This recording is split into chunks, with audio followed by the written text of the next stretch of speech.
Bonjour tout le monde. Merci d'être venu pour ce dimanche de Pâques qui va être plein de sueur, de chocolat, de chevauché et surtout de mon invité du jour qui s'appelle Nicolas Théophile. Je suis vraiment très content. Alors, est-ce qu'il y a des personnes qui viennent pour la première fois parce que je n'identifie pas le visage, mais il y a des nouveaux aujourd'hui. Je vois que c'est soit l'effet chevauché et Brigitte Nielsen et personnages ou c'est Arnold, ou c'est Ennio Morricone comme tous les gens qui viennent depuis presque 3 ans maintenant. C'est notre 25e ou 26e rendez-vous. Et j'ai toujours tendance à dire qu'il n'y a pas de science qui se ressemble. Le premier en effet, c'est Ennio Morricone, mais sa carrière est vaste.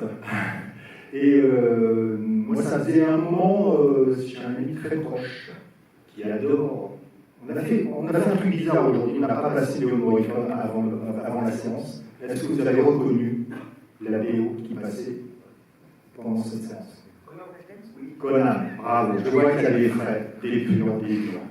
Et voilà, en fait, pourquoi pour une fois, c'est une musique de Basil Douris, le compositeur de Conan le Barbare, parce que pour aller vite, ce film-là, on peut dire que c'est une petite trilogie. En fait, c'est le prolongement de Conan le Barbare qui a un petit peu posé les bases d'un nouveau cinéma ou d'une nouvelle façon de raconter des histoires et qui rejoint un genre qui est l'heroic fantasy.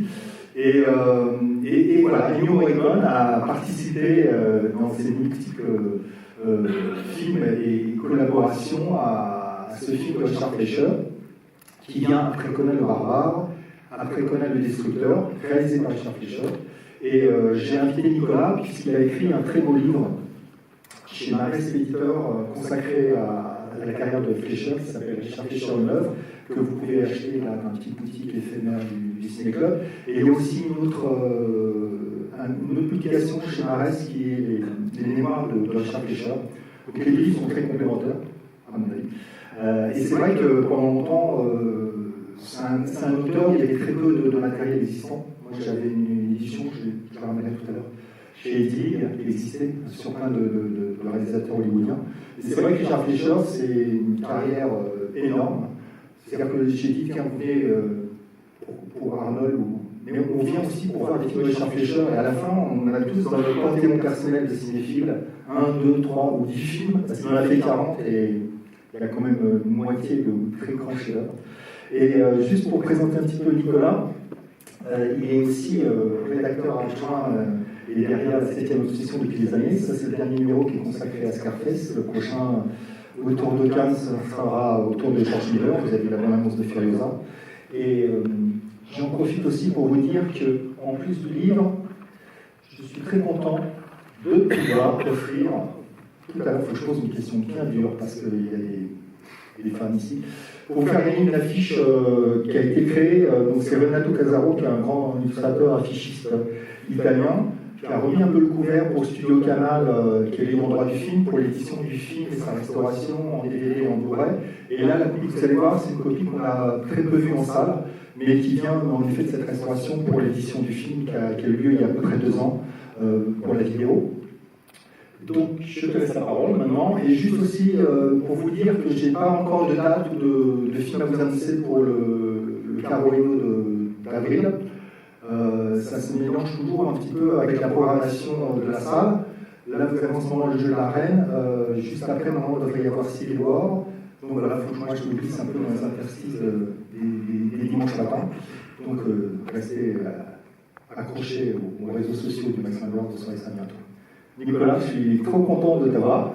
On se connaît un petit peu, parce que moi je suis aussi distributeur, et puis tu avais écrit sur The Wickerman, que j'avais ressorti il y a 2-3 ans, et puis en juin dernier sur un film de Peter Yates, première d'un coup. Mais voilà, je ne connais pas plus que ça, et moi je t'ai beaucoup aussi vu au moment de la promotion et de la sortie de ce livre. À toi de jouer. Moi maintenant je suis en RTT, c'est pas qui s'est férié. Ah non, attends. Bonjour, merci beaucoup Marc. Oui, alors quelques mots sur le film, mais je ne vais pas trop monopoliser la parole. Juste pour situer le film dans la carrière de Richard Fleischer, c'est le 46e long métrage de l'an dernier. Et l'avant-dernier long métrage, exactement. Après, il y aura un moyen métrage qui va suivre, mais bon, voilà, on est à la fin de sa carrière. Il a 69 ans quand il accepte de tourner ce film pour Dino De Laurentiis, qui est un producteur que vous connaissez sans doute, ne serait-ce que de nom par rapport à des films que vous avez vus. Et c'est la 4e collaboration avec lui. Sachant qu'il avait d'abord réalisé Barbasse, un péplum avec Anthony Quinn en 1961. Ils se sont perdus de vue de manière un peu étrange. Apparemment, De Laurentiis n'a pas été très très sympa. C'était pas facile. Ouais, voilà. Il y a des très grands films, des très gros projets, mais ça se passait bien, mais des fois c'était. Richard Fleischer était à cette époque-là, en 61, en plein exil hollywoodien, parce qu'il avait refusé de tourner un film avec John Wayne, et du coup il était persona non grata. Et il avait échoué en Europe, il avait fait 2 films en France qui ne sont pas très très fameux, et il avait réussi à avoir une touche avec Dino De Laurentiis en Italie. Et Barbasse, c'est un chef-d'œuvre absolu, du péplum, un des plus beaux péplums, si ce n'est le plus beau, en tout cas pour moi, mais après je ne suis pas objectif, c'est Richard Fleischer. Et il pensait, Richard Fleischer, qu'à partir de là, sa carrière en Europe était faite. Dino De Laurentiis l'aurait rappelé, faire des films, etc. En fait, il ne l'a jamais rappelé. Et donc il a eu un moment d'errance pendant 5 ans avant de revenir à Hollywood pour signer Le Voyage Fantastique. Mais il se retrouve en 1975 pour signer un autre chef-d'œuvre qui est Bandigo sur l'esclavage. Alors j'ai le DVD pour elle, mais j'ai pas tout amené tout de suite, je vais en sortir tout à l'heure. Il faut l'acheter. Si vous ne le connaissez pas, c'est le film définitif sur l'esclavage aux États-Unis. Un film de radicalité absolue qui était aux yeux de Fleischer lui-même un peu son chef-d'œuvre, son acmé. Il considérait que grâce à ça, il allait enfin pouvoir faire vraiment tout ce qu'il voulait, etc. Or, la réception du film a été calamiteuse. Les critiques qui n'ont rien compris ont accusé le film Richard Fleischer d'être raciste, alors que c'est quand même tout le contraire. Pour qui a les yeux à peu près ouverts, c'est assez clair. Et voilà, deuxième film. Deuxième dans les années 70. Voilà. Et après, il se retrouve au début des années 80, où il va effectivement tourner Conan le Destructeur à la suite de Conan Barbare. Parce que Dino De Laurentiis, c'est le producteur, mais c'est pas lui qui est à l'origine de tout le projet. Exactement. Ben lui, il n'était pas satisfait de Conan Barbare. Il n'aimait pas du tout le ton qui avait été proposé par John Milius.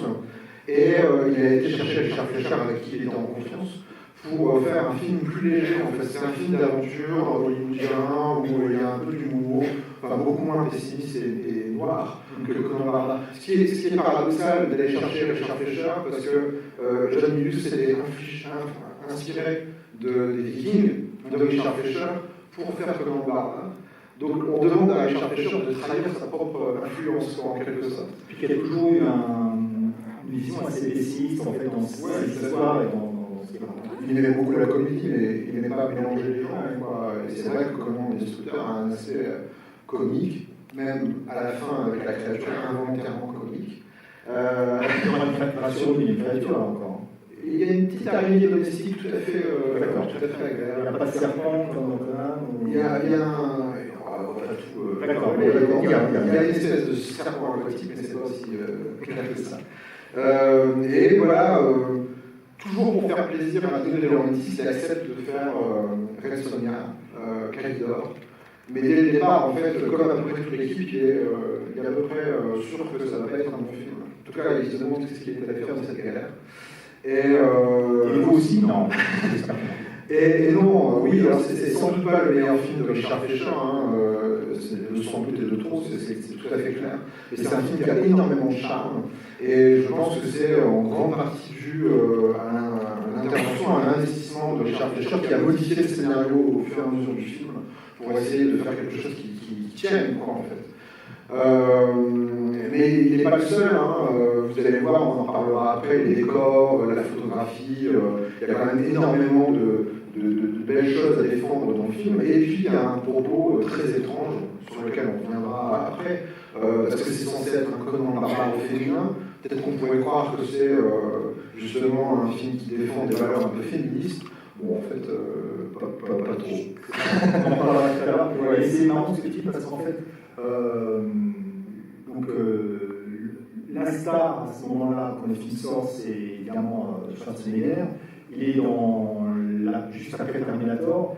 Et c'est juste pour vous situer aussi la production du moment et les films d'entertainment, j'ai envie de dire, du moment. Et Fleischer, lui, justement, c'est un vétéran, il rebondit et il va justement réinsuffler avec ses partenaires, comme tu disais, sur l'image ou les décors, quelque chose de très hollywoodien et de très artisanal, mais ce qu'elle a toujours fait et défendu aussi Cameron, je pense qu'on va pas tirer les rapprochements tout de suite, mais tous les deux sont des artisans, des passionnés de technique et de cinéma qui vont justement toujours rebondir sur le film d'après. Bon, ça là. Bonne projection, à tout à l'heure.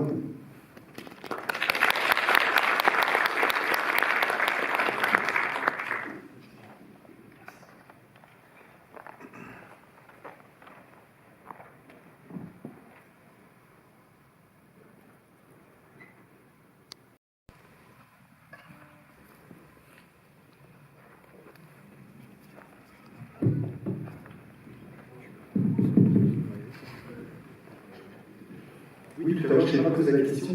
Parmi vous, qui a déjà vu le film? Et qui l'a vu à la sortie?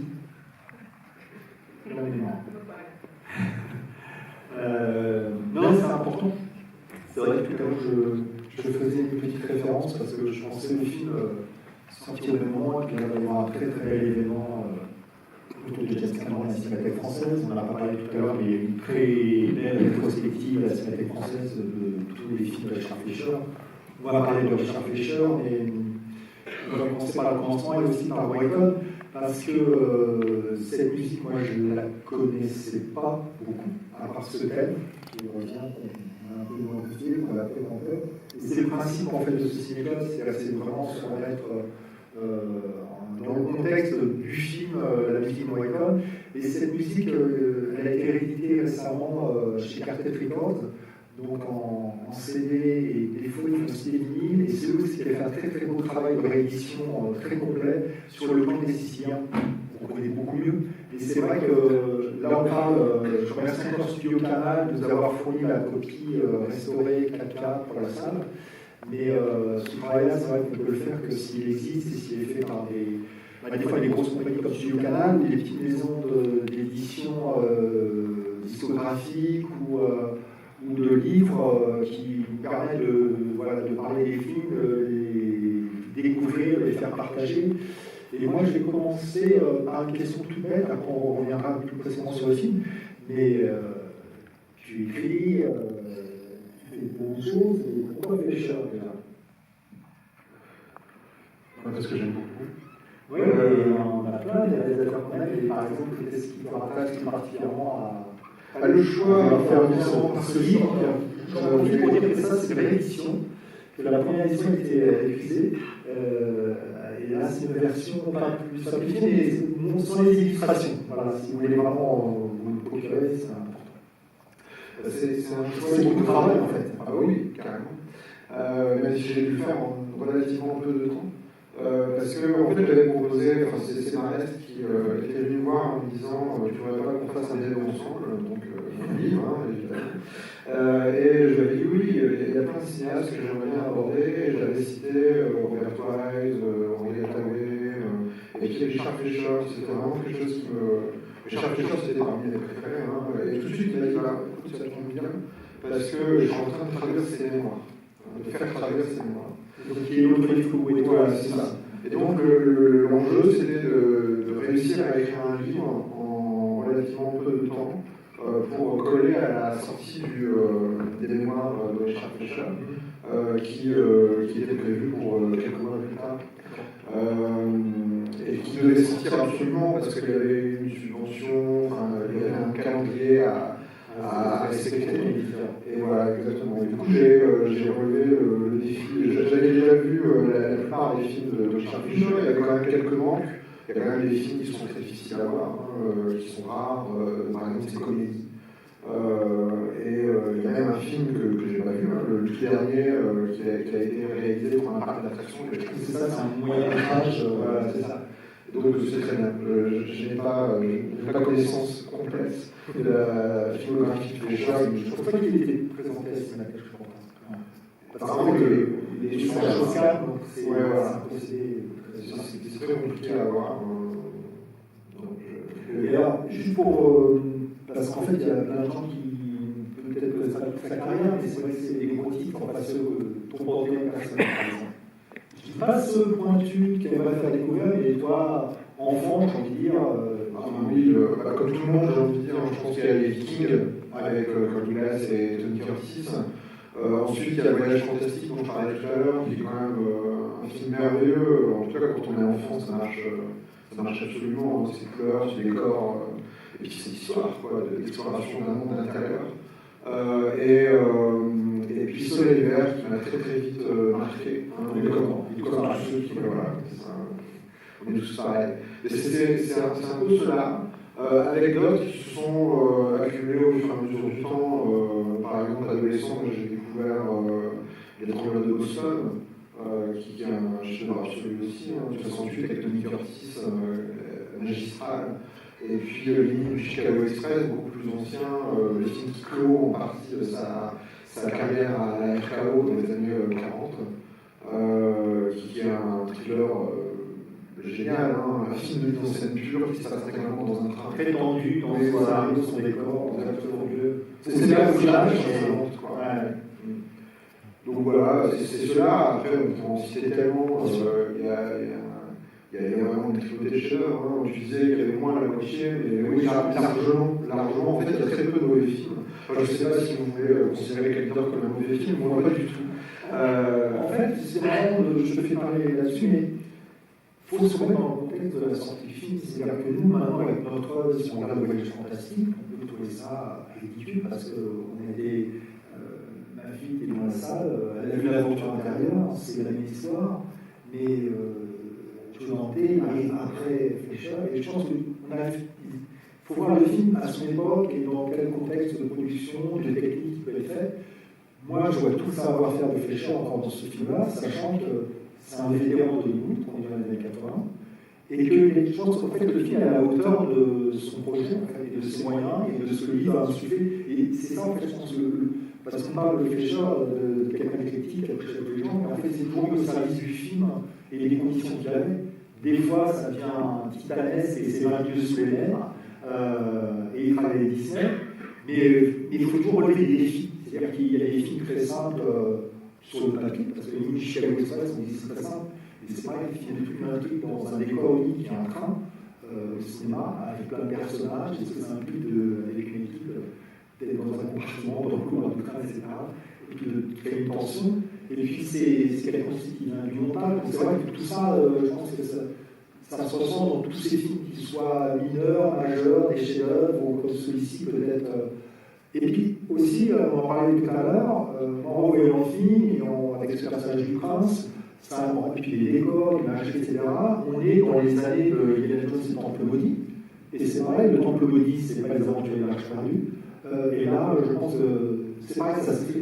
Il y a toute l'imagerie, je repense aussi, en fait, quand je voyais, ça vient aussi peut-être par le costumier et le décorateur, Danilo Donati, qui était aussi sur Flash Gordon, mais qui est quelqu'un qui a inondé tous les films de Pasolini, de Fellini, et il ramène une imagerie qui est très particulière dans ce film-là. Et l'année d'après, il y a Jack Burton et les aventures du temps. Les aventures de Jack Burton et les griffes du temps. Et c'est vrai que c'est un jeu de Carpenter parmi les Carpenters. Et je pense que celui-là, c'est vrai qu'il faut le mettre au milieu d'une production, d'une période et de toute une œuvre d'un réalisateur. Oui, carrément. Surtout par rapport aux années 80 avec Richard Fleischer. En fait, on parlait tout à l'heure de Mandigo. Mandigo, c'est vraiment son dernier très très grand film. Même si on a un, c'est l'édition chez Studio Canal avec Maïden. J'en profite aussi parce que récemment, il y a 2-3 mois, ils ont sorti Le Prince et le Pauvre, un autre Richard Fleischer, par lequel on peut rentrer quand on est plus jeune. Julien Guéry, justement, il en parlait souvent, c'est un film que j'avais vu 20 fois. Julien, c'est le monsieur qui a traduit les mémoires de Fleischer dans l'autre livre chez Marx. Et je suis intervenu d'ailleurs dans le DVD de Oui. Prince et du Pauvre. Et Mandigo, c'est vraiment un très très grand film. Et il avait. En fait, Richard Fleischer, il est l'objet d'une malédiction. Parce qu'à chaque fois qu'il arrive à a réalisé quelque chose dont il est très content et qui se dit c'est bon, c'est le film qui va me permettre de m'installer en fait, et puis de devenir un véritable auteur. Hein. Il ne le formule jamais comme ça, mais c'est clair entre les lignes. Il avait des projets qui étaient personnels, qui n'ont jamais pu être réalisés, et il s'est toujours mis au service effectivement de projets qu'on lui donnait et qu'il s'appropriait. Et il s'est approprié complètement. C'était vraiment des films qui développaient une vision, des thématiques qui lui étaient propres. Et donc, l'énigme du Chicago Express, pour lui, c'était le film qui allait lui permettre d'aller là, et 49. Le film sera 41, parce qu'il est l'objet vraiment d'une malédiction. Il se dit ce film-là, ça va être non seulement un succès commercial, un succès critique, et surtout les grands studios, les studios de série A, ils vont pouvoir me débaucher. Pas du tout, parce qu'il y a un imbroglio de production qui fait que la production adore, hein, Howard Hughes adore le film. C'est un film qui est produit par la RKO, qui est une petite major dans les studios à l'époque, et qui est dirigé par un Manien, Howard Hughes, qui dit ouais, j'adore le film, on va le refaire avec des stars. Et sans Richard Fleischer. En fait, il fait un prototype qui est génial, ouais. Et c'est une série B, on veut que ce soit une série A, il est plus important de refaire. Et évidemment, il refuse. Et du coup, en fait, le film, il est dans les tiroirs pendant 2 ans, et Richard Fleischer a réussi à se libérer de la RKO avec un arrangement très étrange. Je vais pas rentrer dans les détails, parce que sinon, on y est encore ce soir. Et donc, il réussit néanmoins à arriver dans les studios de série A, il fait toute une série de films dont les Vikings, qui sont absolument géniaux, et il termine la décennie en 59 avec le génie du mal. Qui est en face de lui, là, Orson Welles, et les 3 principaux acteurs. C'est un film qui a adapté la même histoire, la même anecdote, on va dire, que L'accord d'Alfred Hitchcock. Et le film est génial, il est très très bien accueilli, notamment à Cannes. Les 3 principaux acteurs masculins partagent le prix d'interprétation. Et il dit c'est bon, encore une fois, ce film-là va me permettre de passer à l'état de super, pas du tout lorsqu'on lui propose un film pourri avec John Wayne. Et elle est tellement pourrie qu'il arrive à John Wayne, en fait. Le John Wayne, on parle de temps ici, c'était par la suite ou pas du tout? Oui, c'est le grand Sam. En fait, il n'y arrive pas.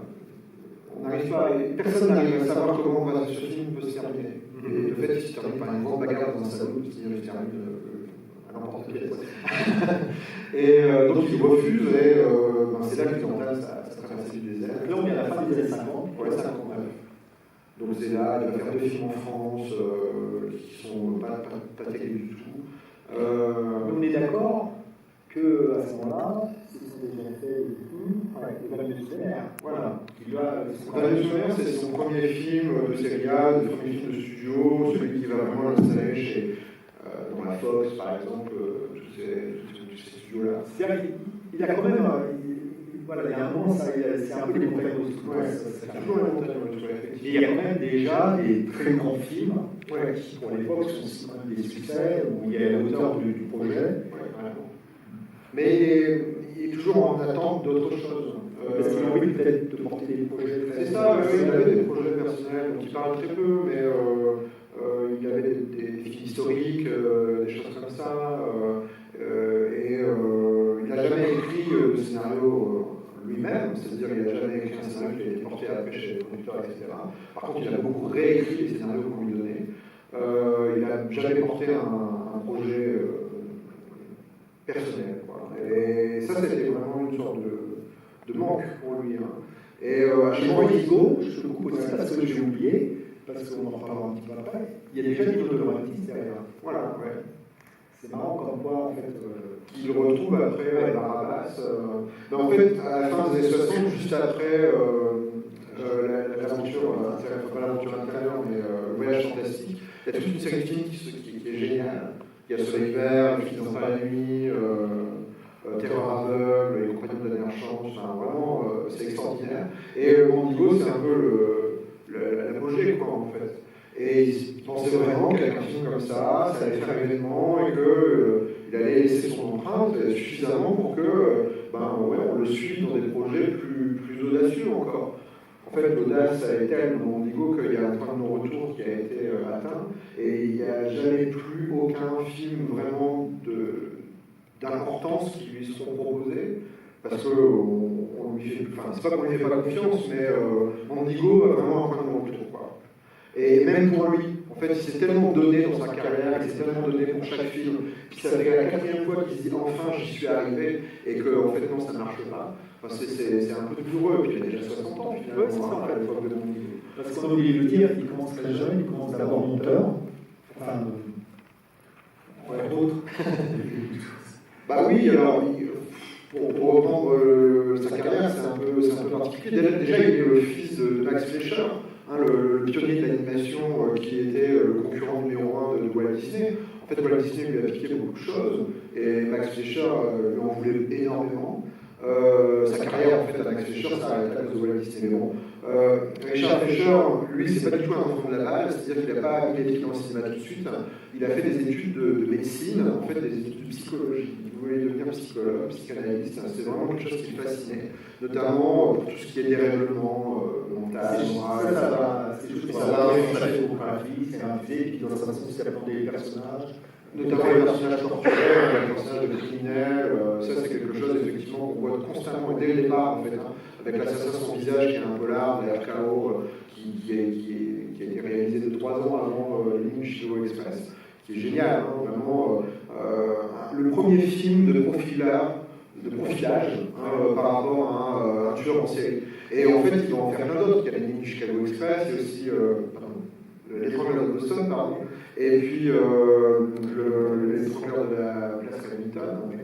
Voilà, il y a une appétence en fait pour des profils un peu torturés comme ça, dont on va essayer de chercher les raisons, en tout cas donner une explication, et puis surtout s'introduire dans les méandres de ces psychés totalement démentes, quoi. Le génie du mal, c'est un autre exemple. La reine Graydon, toute caricaturale qu'elle est, je pense qu'elle a quand même une épaisseur grâce à ça. Il y a quelque chose qui se passe autour de la reine Graydon, qui est peut-être, moi, à mon sens, le personnage le plus intéressant du film, avec sa petite araignée. Mais voilà, bon, je sais pourquoi j'ai dit ça. Non, oui, on se lancer sur en fait, sa carrière. Oui, voilà. Donc, il y a un parcours de retour avec Mandigo, et après ça, même lui va lâcher un peu l'affaire. Il va continuer à faire du cinéma parce qu'il sait faire que ça, c'est ce qu'il dit. Hein. Et surtout, on l'appelle en fait. Ouais, c'est-à-dire que dans sa génération, il y a des réalisateurs qui vont avoir du mal à faire d'autres projets, où Jean-Pierre Maquillé, Isman. Mais c'est vrai que tout à l'heure, tu parlais aussi des réalisateurs que tu aimais bien. Il y a un vrai parallèle avec Robert Wise, c'est-à-dire qu'il y a un vrai technicien qui sait filmer et réaliser, monter, et qui a touché un peu à tous les gens, et qui va traverser vraiment les années 40 aux années 80, largement. Oui, tout à fait. D'ailleurs, le réalisateur de bureau à la RKO, Mark Robson, Robert Wise et Richard Fleischer étaient très copains parce que quand ils étaient à la RKO des années 40, ils partageaient le même bureau. Et donc, c'est des profils qui sont assez similaires. En tout cas, Robert Wise et Richard Fleischer, c'est très clair. Ils ont une filmographie aussi pléthorique, et une filmographie qui balaye tous les genres. Ça va de la science-fiction au polar, en passant par l'aventure, le mélodrame. Enfin, vraiment, tout est abordé. C'est vrai que je m'en veux parce que d'habitude, j'essaie de ramener des vidéos ou des Blu-ray de réalisateurs, enfin du réalisateur en question. Sur Richard Fleischer, il y a eu un très bon travail, c'est des choses que vous pouvez trouver assez facilement. Moi, je change un peu de sujet parce qu'on va sur Fleischer pour revenir sur Calidor et puis Henry Fantasy, tout ça, et de Laurentiis. À la Cinémathèque, j'ai découvert Violence Saturday, Les Inconnus dans la ville, qui est fabuleux, et La jeune fille sur la balançoire aussi. Où là, c'est pareil, on est dans un personnage très torturé, qui pour le coup est très précurseur, et j'ai envie de dire féministe, c'est pas la question, en fait, qui met en scène quelque chose d'assez fort. Je ne sais pas si tu... si, tu as tout à fait raison. En fait, les personnages féminins, vous pouvez le trouver, il est édité, les deux. Ouais, les deux, ouais. Que ce soit Les Inconnus dans la ville, en Violence Saturday, et La jeune fille sur la balançoire, c'est disponible en DVD. Mais dans la filmographie de Richard Fleischer, ce qui est remarquable, c'est que tous les personnages féminins sont vraiment très travaillés. C'est des personnages qui sont systématiquement des personnages secondaires, hein, c'est pas les personnages qui occupent le devant de la scène, sauf dans voilà. Mais, et puis Calidor. Mais c'est toujours des personnages qui sont vraiment qui font l'objet d'une forme de fatalité, c'est-à-dire c'est des personnages qui ont tout pour réussir, qui ont quand même une ambition, qui ont quand même une assise morale qui est très importante, mais la société en fait les étouffe et même finit par les détruire. Il y a vraiment des personnages comme ça qui sont ahurissants. Je pense au personnage de l'héroïne dans une duel dans la boue, qui est l'un des deux westerns que Richard Fisher a réalisé, qui est absolument.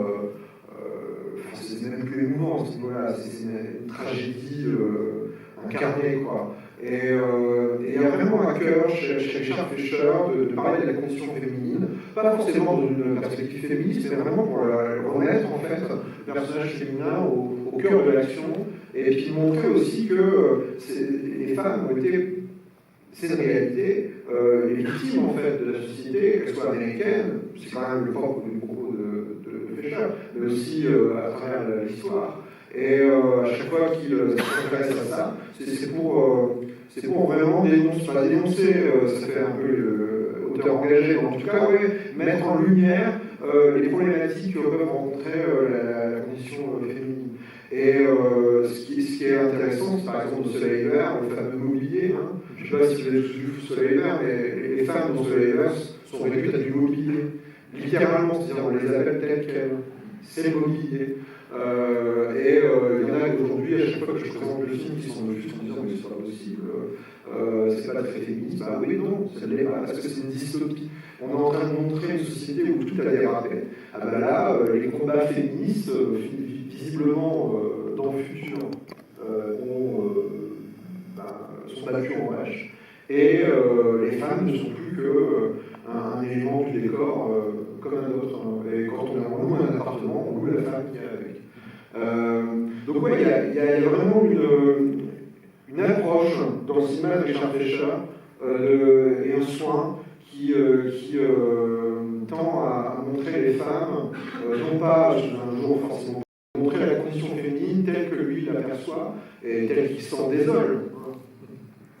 Je ne sais pas si vous avez des questions sur le film pour parler de. Puis après, voilà, Sonia la rouge. C'est la seule héroïne qui semble se détacher de cette fatalité, parce que, au contraire, on a l'impression que, en tout cas sur le papier, et dans le projet du film, et dans le comics qui est à son origine, c'est une figure d'émancipation féminine. Le personnage de Red Sonja a été créé dans les comics Marvel en 72 ou 73, je ne sais plus très bien, 72 ou 73, c'est sûr. Et c'est à l'époque où il y a les combats féministes qui sont très largement reconduits dans la société américaine. Et donc c'est une figure d'émancipation. Dans le film, on pourrait croire que c'est un peu le cas, tout se focalise sur elle dans une première partie, au fur et à mesure, en fait, le personnage se déconstruit pour laisser place à Calidor. Quand même. Ouais. Il y a des personnages très mignonnes, c'est elle, quand même le fil conducteur. Oui, bien sûr. Mais elle devient presque un personnage secondaire dans sa propre histoire à un moment donné. C'est pas pour rien que les distributeurs en France, et en Italie également, ont capitalisé sur le personnage masculin. Ouais, après, je pense que on a senti dans l'euphorie le succès de Terminator. Donc voilà, c'était facile. Enfin, je pense qu'en termes de marketing à l'époque, et en France, ils ne sont pas gênés. Et c'est assez rare. C'est vrai que partout dans le monde entier, on dit Red Sonja. Moi, j'ai déjà parlé, c'est là qu'un bon ami et distributeur qui me parlait tout le temps, Marc, tu devrais montrer Red Sonja, tu devrais montrer Red Sonja. Et je ne connaissais pas la musique, et vous savez pas. Enfin, j'avais même pas fait la collection Fisher Morricone. Et une fois de plus, voilà, sur le CD, sur les affiches, sur les DVD à l'étranger, c'est Red Sonja. Il n'y a que en France, c'est peut-être le fait Italie où c'est Calidor. Alors que, franchement, pour le coup, alors qu'il est en pleine possession de ses moyens, et surtout c'est dans tous les autres films, Schwarzenegger, et jamais ce second rôle. Là, il est quand même le second rôle, c'est-à-dire qu'elle est presque plus forte que lui tout le temps. C'est-à-dire que lui, il rame pour la conquérir, et bon, il va y aller un petit peu, mais... Ouais, enfin, c'est un peu. En fait, c'est pas d'accord avec toi sur le côté. Oui, il vient lui sauver la vie à chaque fois. Oui, bien sûr. Mais c'est ambigu, c'est un. Le truc n'est pas pris vraiment à bras le corps, quoi. Le personnage personnages d'émancipation féminine au cinéma en 85, on pourrait espérer voir quelque chose de plus fort que ça, de plus incarné, quoi, en fait. Là, à la fin, l'émancipation féminine, elle devient une femme parce qu'elle s'est un homme, en gros, c'est ça. C'est pas terrible, quoi. Je veux dire, Ils se battent toute la nuit, il ne faut pas l'attendre toute la nuit, ils se battent. oui, mais bon, voilà. En même temps, même le petit garçon dit bien que le prince Tarn, hein, je veux dire, bien que elle veut pas gagner. Donc il y a un truc étrange en fait. En fait, Red Sonja, elle a deux modèles de femmes. C'est sa sœur, comment elle s'appelle, Ragnar, et évidemment la reine Gretel. Et c'est les deux pôles opposés. D'un côté, c'est un côté prêtresse, ascétisme, blancheur, moralisme vraiment à son plus haut degré. Puis de l'autre côté, on a une sorte d'incarnation sadienne, quelqu'un qui ne vit que pour la jouissance et pour le plaisir, quitte à mépriser le reste du monde. Dire, le monde peut bien mourir si elle tire du plaisir, quoi.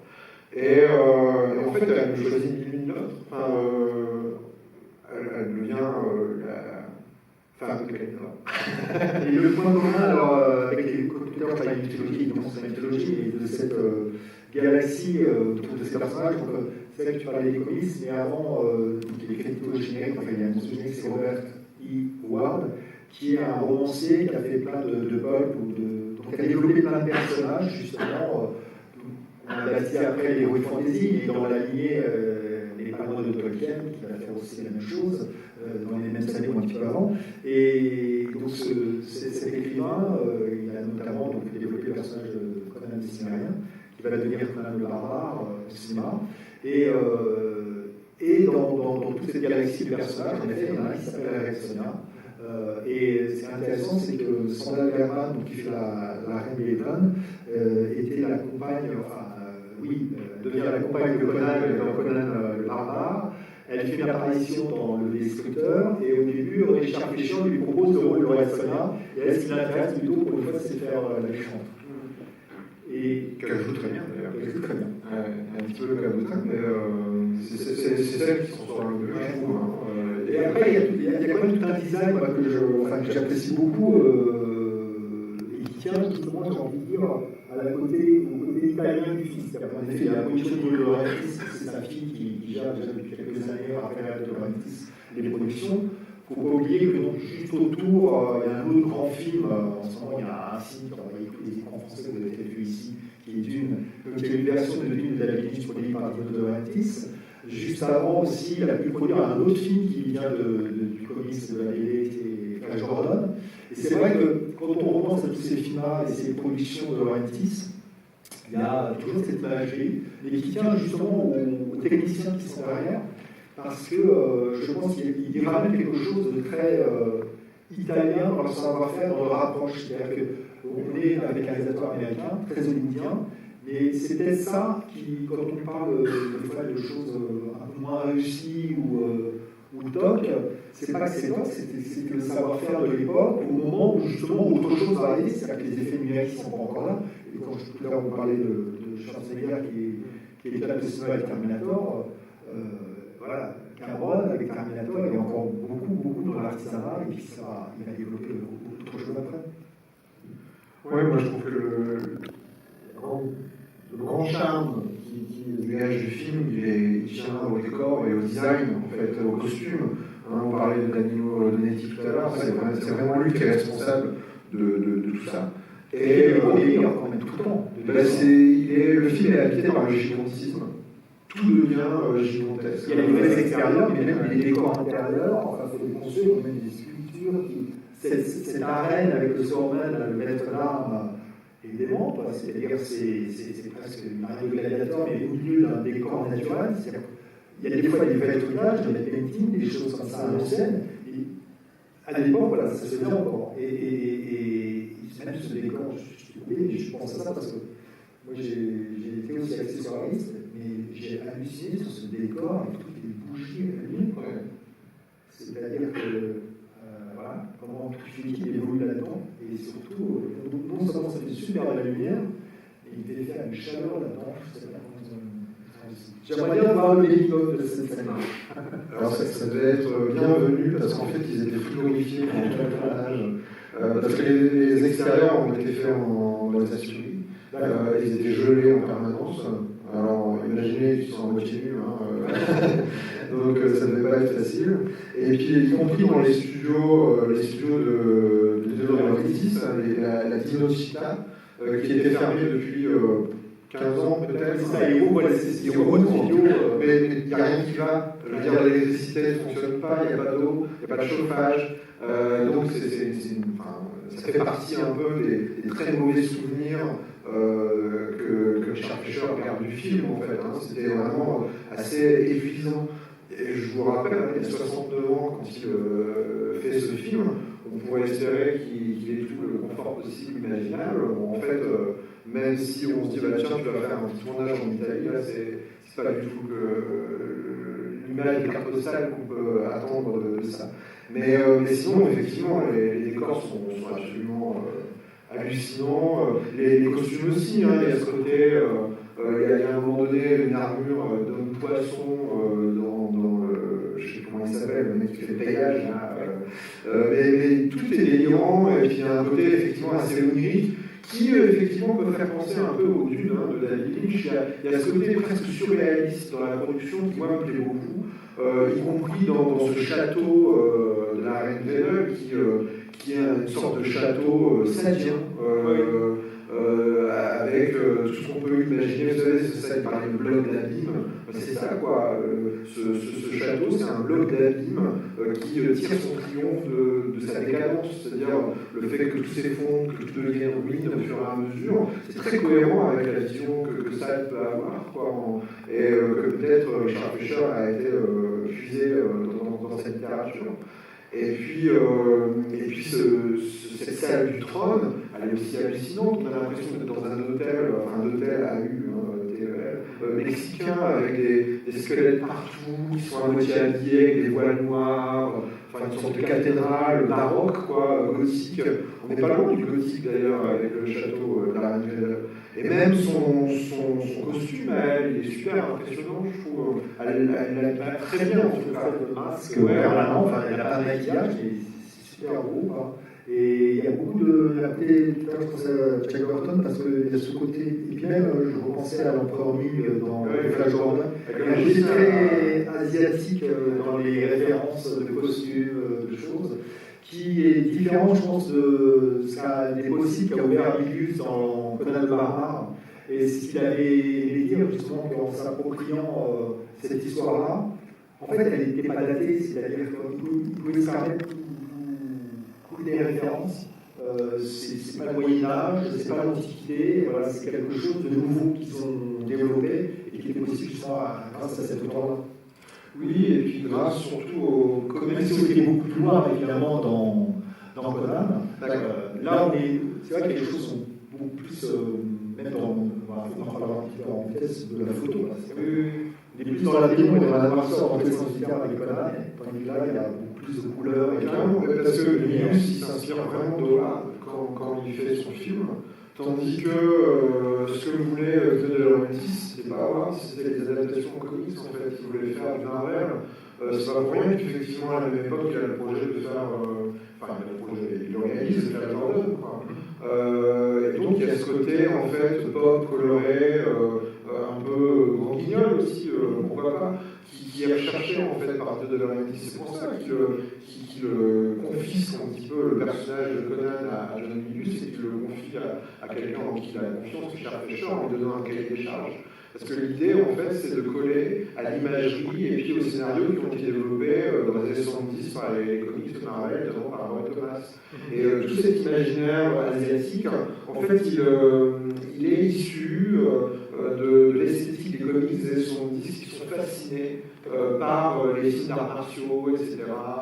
Je pense à Frank Miller, qui, dans les années 70, a animé Daredevil, par exemple, et qui en a fait un héros d'art martial, avec Elektra, etc. Y compris Wolverine, qui lui aussi va au Japon. Enfin, bon, il y a vraiment une appétence pour le comics, pour une école du comics Marvel, en tout cas, pour l'esthétique asiatique et japonaise en particulier. Et je pense que, du coup, quand ils ont voulu monter Calidor ou Red Sonja, ils se sont inspirés de ces recherches qui étaient déjà accessibles en fait dans le support papier. Et le fait, c'est vrai qu'on est plus dans la bande dessinée.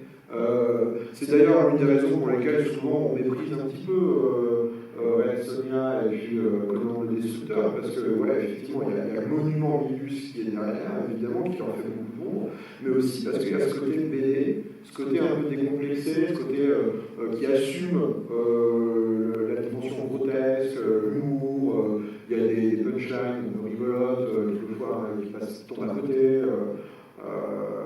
comme le serviteur du prince Darm qui veut faire un régime demain. On se dit que ça va, l'enjeu de la mission finalement n'est pas si dangereux que ça s'il se projette dans un demain où il pourra faire son régime. Enfin, ça c'est la dimension à mon avis qui passe pas beaucoup pour certains spectateurs. Alors que en fait c'est l'objectif assumé et c'est ce qui en fait une des premières adaptations Marvel en fait sans nom de rien. Parce que Conan et Red Sonja sont des personnages Marvel, ils deviennent des personnages Marvel. Oui, c'est des déclinaisons en fait. Ouais. C'est-à-dire que même à l'époque de la création, de monter le projet Conan, qui a vraiment pris du temps, il est passé entre les mains de Liverstone. À un moment, c'était un autre producteur qui avait initié par le projet, Edward Pressman, qui avait déjà initié ce projet-là parce qu'il avait rencontré et vu un film qui était en train de se monter, qui était le film de Schwarzenegger, de culturiste, comme Iron. Il voulait faire un projet autour du personnage de Conan, et c'est qu'à un moment où Liverstone a raconté qu'il écrivait, développait le projet, et qu'il aurait envie que Conan le Barbare soit un peu un James Bond, où il y aurait tous les ans une nouvelle version. Enfin, il y avait des idées complètement folles et farfelues. C'est vrai que le film est très noir. Ce qu'il faut oublier, c'est que Conan le Barbare, je pense que c'est comme certains autres films de l'histoire du cinéma, c'est un truc très novateur. Et il y a un maître étalon, tous ceux qui passent derrière, forcément, ils vont imiter, mais ils ne vont pas être toujours à la hauteur de cet objet qui, d'un seul coup, valait tout sur ce passage. Et c'est vrai que, alors là, je pense à ça parce que tu parlais de l'assistant, comment ça s'appelle, Falcon, qui est avec le petit prince. Donc tout à l'heure, on parlait de Dune, je ne sais pas si vous l'avez reconnu, c'est Lafleur Raban dans Dune de David Lynch, donc qui est l'alter ego, le complice de Fate, Sting dans la version Dune Lynch. Voilà. Il y a plein de pustules dans le Dune. Et voilà, encore une production de Lorenzi. On est plutôt dans l'univers de Lorenzi, ça, on fait plus que dans l'univers hollywoodien de Fischer. Des Lorenzi's verse. Voilà, exactement. Mais Red Sonja, en fait, devait être. Enfin, il y avait déjà le projet d'une production en 83, c'était pas très longtemps après Conan le Barbare, et c'était Ralph Bakshi qui devait réaliser. Ce qui dit aussi beaucoup, en fait, de la dimension cartoon, comics, quoi, qui est passé. Vu que Ralph Bakshi, pour ceux qui ne savent pas, c'est un animateur, surtout, qui a adapté, par exemple, Le Seigneur des Anneaux, dans une version de 1h15. Forcément incomplète. Et tout à l'heure, je n'ai pas dit, tu t'occupes aussi d'une autre publication dans. Tu pourrais nous en dire deux mots. Le cahier de la BD, c'est ça? Oui, je participe au cahier de la BD, qui est une revue trimestrielle sur la bande dessinée, et qui publie aussi des hors-séries. Et là, je m'occupe effectivement intégralement des hors-séries. Le prochain, c'est sur 13, pour ceux qui connaissent. Et comment on la trouve alors? C'est s'abonne surtout? C'est disponible en kiosque, dans les relais, à la maison de la presse, je ne sais pas si ça existe encore. C'est pas ça, je la voyais pas si souvent. Mais oui, c'est dans le rayon bande dessinée, donc c'est pas forcément toujours le rayon où on va spontanément quand on est fan de cinéma. Mais voilà, c'est une revue qui est très bien distribuée, aussi bien que la 7e ou d'autres. Et tu as un autre projet de livre sur un autre auteur où tu peux en parler ou tu sais pas?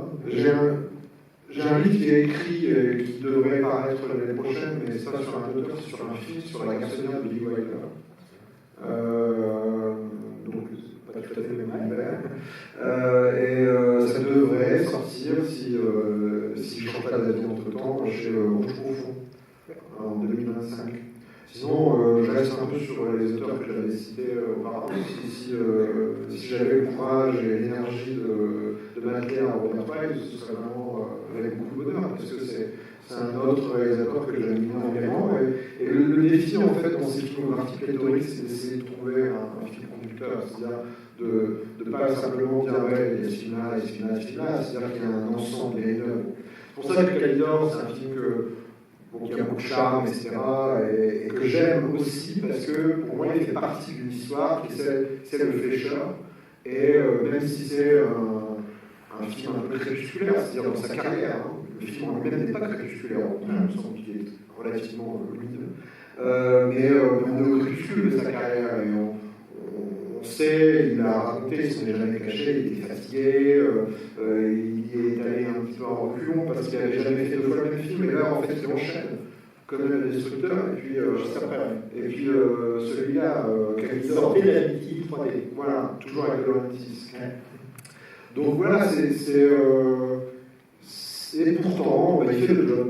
Et je trouve qu'il n'y a aucun moment, c'est bâclé. Il y a quand même un soin, les scènes de combat sont plutôt belles, les ambiances sont extraordinaires.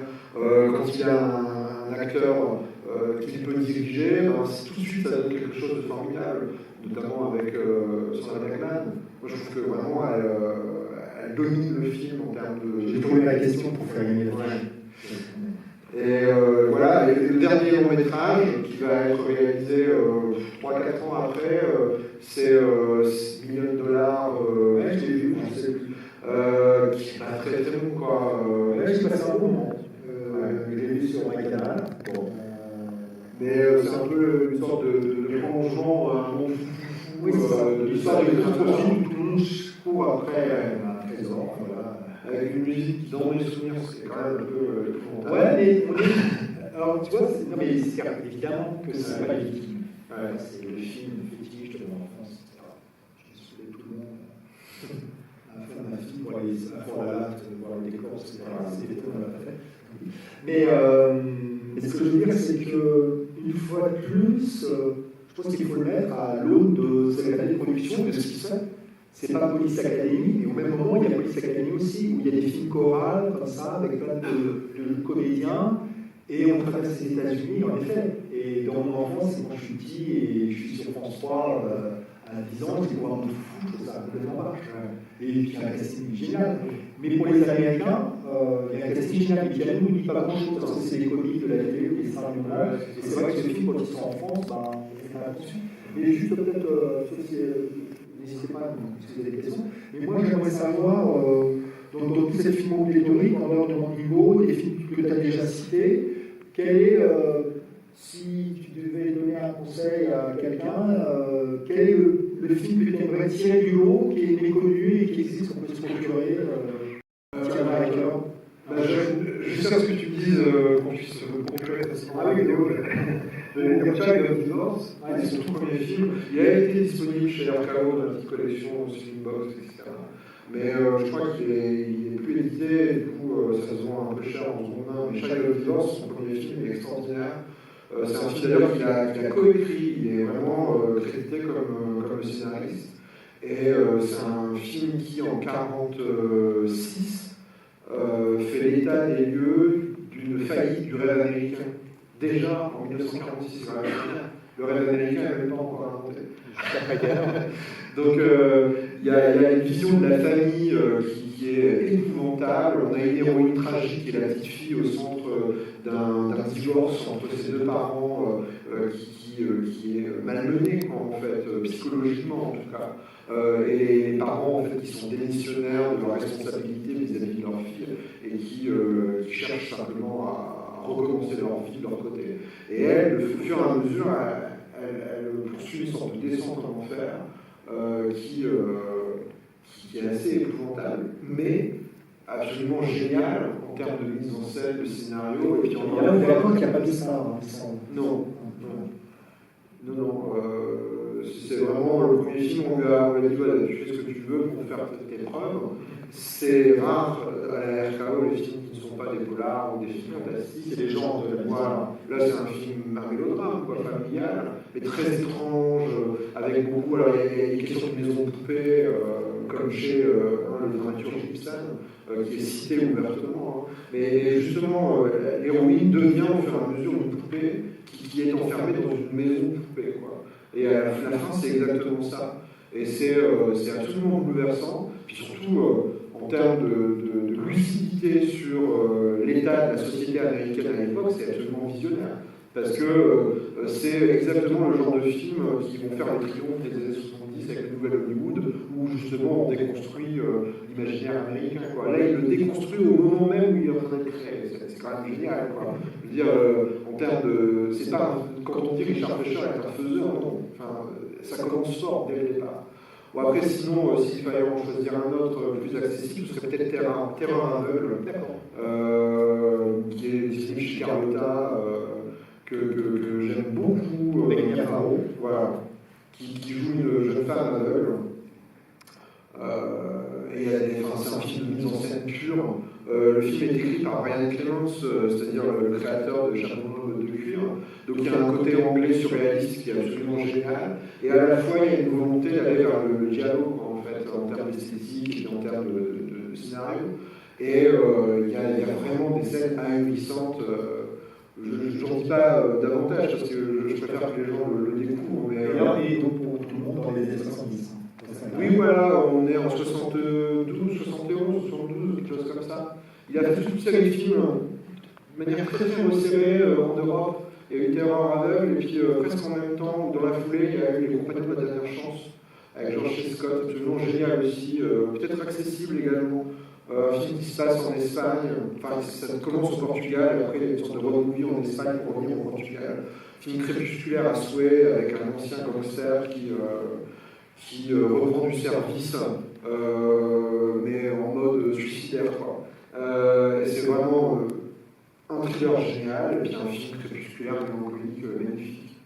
Et dans la foulée, il y a le très très très grand film Les flics dans pas la nuit, qui est un film séminal de toutes les chroniques de flics qui vont être produites pour la télévision, pour le cinéma à partir des 70 et 80. Mais avant Street Blues, mais c'est voilà, on est dans cette vague-là, puisque je crois qu'il y a un rapport aussi de.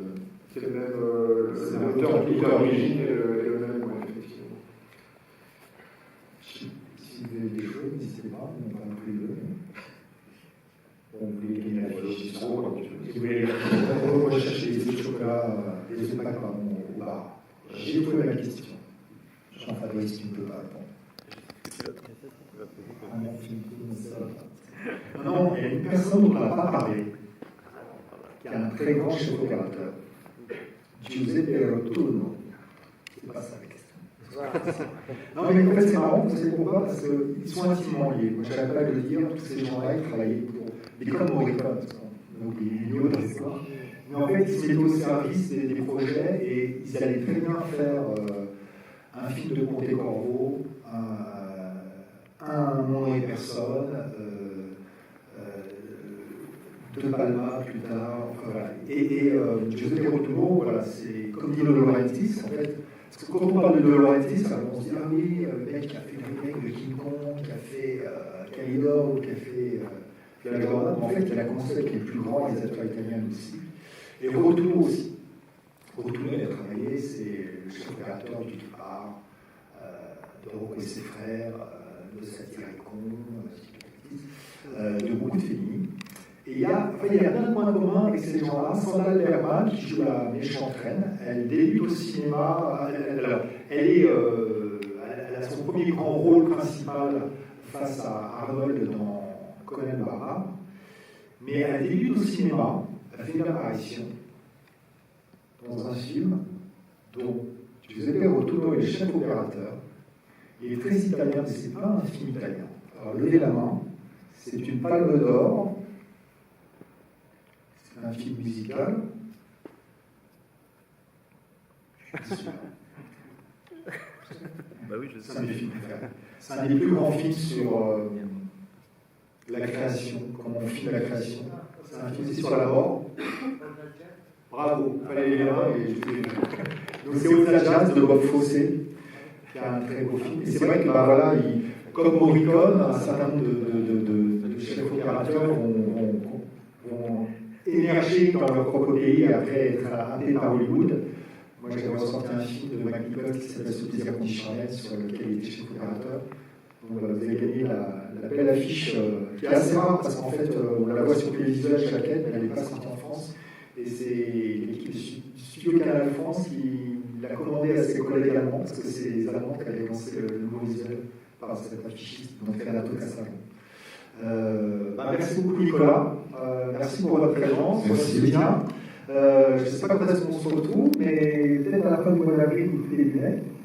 N'hésitez pas si vous avez des idées, des suggestions. Voilà, je suis à votre écoute. C'est vous qui faites le succès et le fait que Cinéclub puisse se prolonger avec l'équipe du Vaccin Vert, évidemment, mais à fond dans l'organisation, en projection, qui déjeuner, tout ça. Merci beaucoup, Nicolas. Et puis voilà, il y a encore des livres en vente, en dédicace, si ça vous intéresse. J'espère que vous êtes à ce moment. Moi, j'étais ravi. Ravi également. À bientôt, tout le monde. Merci.